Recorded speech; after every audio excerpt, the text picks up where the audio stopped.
होता रहा है। हम अगर बात करें 1885 में फॉर्मेशन हुआ कांग्रेस का, और जब कांग्रेस का फॉर्मेशन हुआ था तो लॉर्ड डफरिन ने कहा था कि कांग्रेस जो है सूक्ष्म जीवों का एक संगठन है। और जब कांग्रेस बना था तो कांग्रेस में पहली जब संगठन का जब पहला मीटिंग हुआ था उसमें मार्च 72 प्रतिनिधि पार्टिसिपेट किए थे। तो कहा गया था कि कांग्रेस जो है सूक्ष्म जीवों का एक संगठन है। लेकिन कांग्रेस पार्टी ने ही इस स्वतंत्रता संग्राम में एक लंबी फ्रीडम मूवमेंट देखी।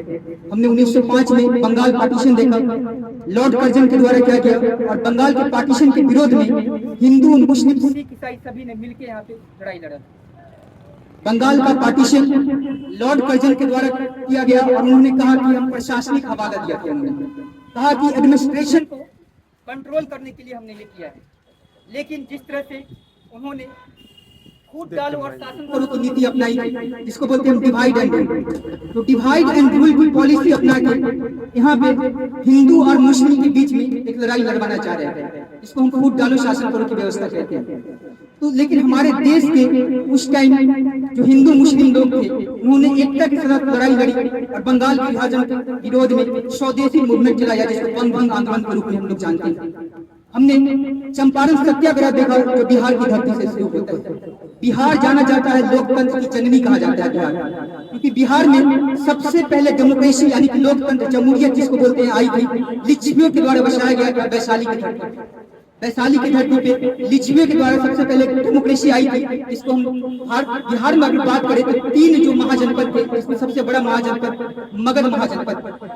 मगध महाजनपद की अगर हम बात करें तो अंग महाजनपद था, और जो लिच्छवी महाजनपद था भारत में विश्व का सबसे बड़ा डेमोक्रेटिक महाजनपद था। सबसे पहले लोकतंत्र आया था। और लिच्छवियों के कृष्ण गोखले से बोलते हैं कि सर आप इस देश की धरती को देखे हैं, आपने 1885 में जो कांग्रेस बना उसको आपने देखा, तो हम भारत में आजादी के आंदोलन को बढ़ाने के लिए हमको क्या करना पड़ेगा।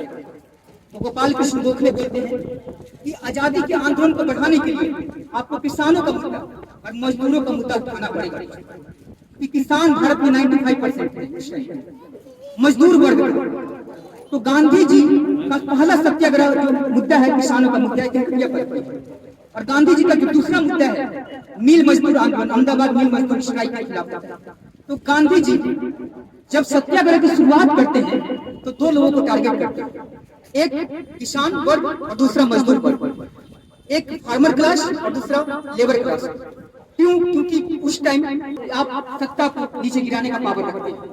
दुष्यंत कुमार ने कहा था कि सत्ता बेलगाम हो जाती है जब लोग सड़कों पे उतरना बंद कर देते हैं, इसलिए सत्ता को बेलगाम होने से बचाने के लिए हमें समय समय पे स्टूडेंट पावर के साथ सत्ता को उतरना चाहिए। और मैं मानता हूँ कि इस देश की आजादी के लिए अलग अलग महापुरुषों ने अपनी लड़ाई लड़ी। मैं मानता हूँ इस देश की यूनिटी एंड इंटीग्रिटी को बनाए रखने के लिए हम सभी को एक साथ रहना पड़ेगा।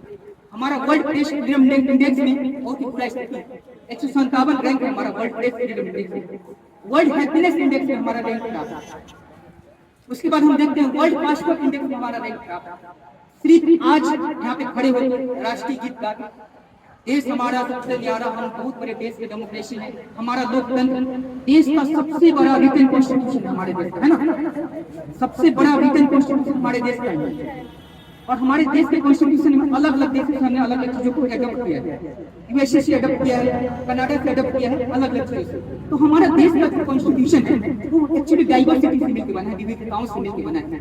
तो मेरा मानना है कि इस कॉन्स्टिट्यूशन को आगे ले जाने के लिए और एजुकेशन को आगे बढ़ाने के लिए हम सभी को मिलकर काम करना होगा। क्योंकि एक बहुत फेमस फिलोसोफर हुए जिनका नाम था जॉन डीवे। जॉन डीवे ने कहा था education is not a preparation of, education is guide.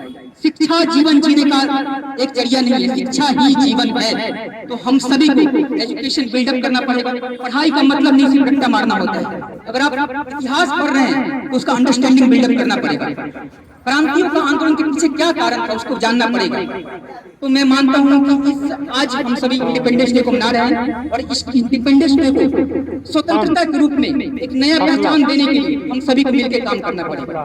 तो मैं एक क्रांतिकारी नारे के साथ यहाँ पे एंड करना चाहूंगा आज का जर्नी कि किशन कुमार ने कहा था कि हो गई है फिर कबरसी पिघलनी चाहिए, तेरे सीने में नहीं तो मेरे सीने में सही, जो भी आग लगी है आग जलनी चाहिए। हंगामा खड़ा करना मेरा सिर्फ मकसद नहीं दोस्तों, हंगामा खड़ा करना सिर्फ मेरा मकसद नहीं, ये जरूरत है कि ये सूरत बदलनी चाहिए, तेरे सीने में नहीं तो मेरे सीने में सही, जो आग लगी है आग जलनी चाहिए। जय हिंद।